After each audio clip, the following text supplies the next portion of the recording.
Hello, welcome to the morning news. Just days after the historic meeting between leaders of both countries at the Summit of the Americas, Cuba is said to be removed from the U.S. controversial state sponsors of the terrorism list.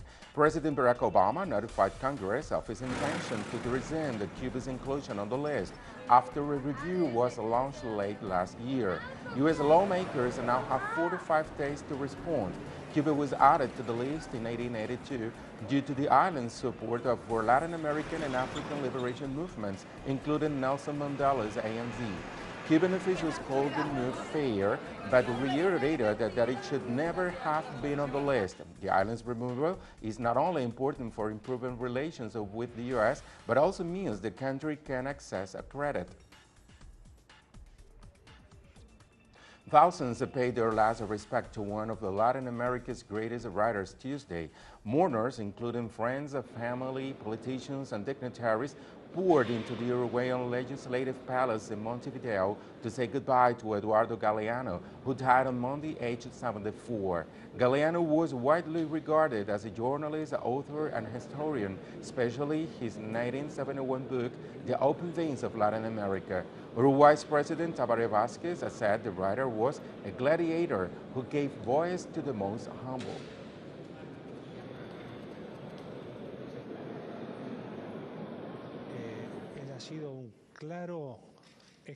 He has been a clear exponent of the crude reality of our Latin America, so heterogeneous, a continent, one of the richest continents or subcontinents of the world, but in which the poverty and social inequality are huge. And he was a gladiator who gave voice to the most humble, who didn't have a voice.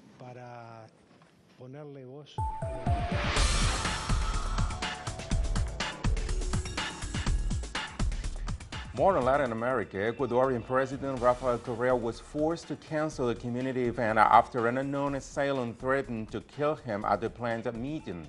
Correa was said to have lunch with the community of Tabacundo in the outskirts of Quito when two incoming text messages threatened to kill him, the local mayor, and others. The head of state apologized to the event goers, but said that experts traced the telephone message to a location less than 500 meters away from where the event was due to take place. In neighboring Peru, communities continue to resist extractive industries that exploit the resources but give little to the people. Our correspondent Rael Mora has more. Analysts warn of the continuing attempts by the Peruvian government to revive economic growth by facilitating investment in extractive industries at the cost of local indigenous and farm workers' rights. The communities, peasant and indigenous organizations are much more conscious of their rights. They understand very clearly that they are also Peruvian citizens and that they have been protesting, and if the government and Congress do not listen to their demands, what we unfortunately can predict is a larger quantity of social conflicts in the country. One of the measures that could cause further social conflicts is a legislative project that would establish mechanisms to give land to investors, even though the territory might belong to or affect directly the residents of those areas, according to prominent indigenous rights coalitions. A congressional commission approved the project while indigenous representatives were waiting to give their opinion but were denied participation. When the moment came that the Congress members decided that we, the indigenous people, would not participate, it was truly terrible for us. It was a disappointment that these fathers of the homeland would not give us the right to participate in the session.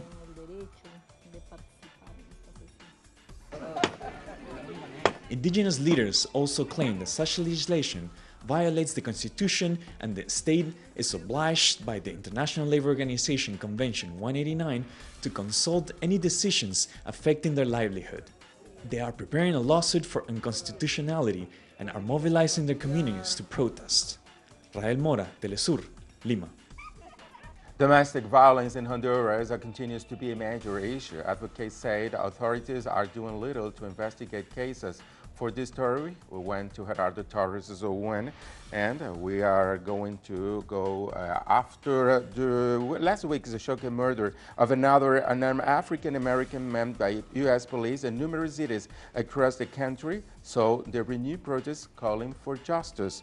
Hundreds gathered in New York City another Tuesday to protest the recent incidents of police violence against African-Americans. Several people were arrested as demonstrations managed to shut down the corner of Broadway and Houston, as well as parts of the Brooklyn Bridge. Last week, a video surfaced showing a white South Carolina police officer fatally shooting unarmed Walter Scott in the back, prompting widespread outrage. We have more information. Now, thousands turned out to protest in German city of Lübeck as a foreign minister to the G7 gathered for their meeting. Demonstrators criticized the organizations as undemocratic and illegitimate, while some 3,500 police guarded the site of the meeting. The ministers from the 7 powerful countries are set to discuss the tentative agreement with Iran over its nuclear program, as well as the situation in the Ukraine. We have more here in the morning news. Meanwhile, aid began arriving to the self-proclaimed republics in Ukraine's east. The Donbass arena in Donetsk was converted into a distribution center for the aid to residents impacted by assaults from Kyiv-led forces. Hundreds of volunteers were on hand to distribute the packages containing basic staples. Hundreds of thousands have been displaced from the region since fighting broke out after the overthrow of Ukraine's President Viktor Yanukovych last year.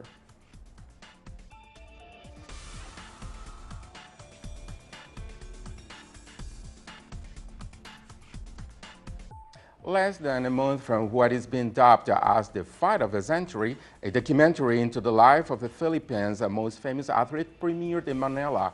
Kid Calafo, a film about the childhood of Manny Pacquiao, a Philippine boxer, tells the story of a journey to becoming the country's biggest name. 2 years of research went into the film, which will be shown in select US and Canada theaters at the end of the month.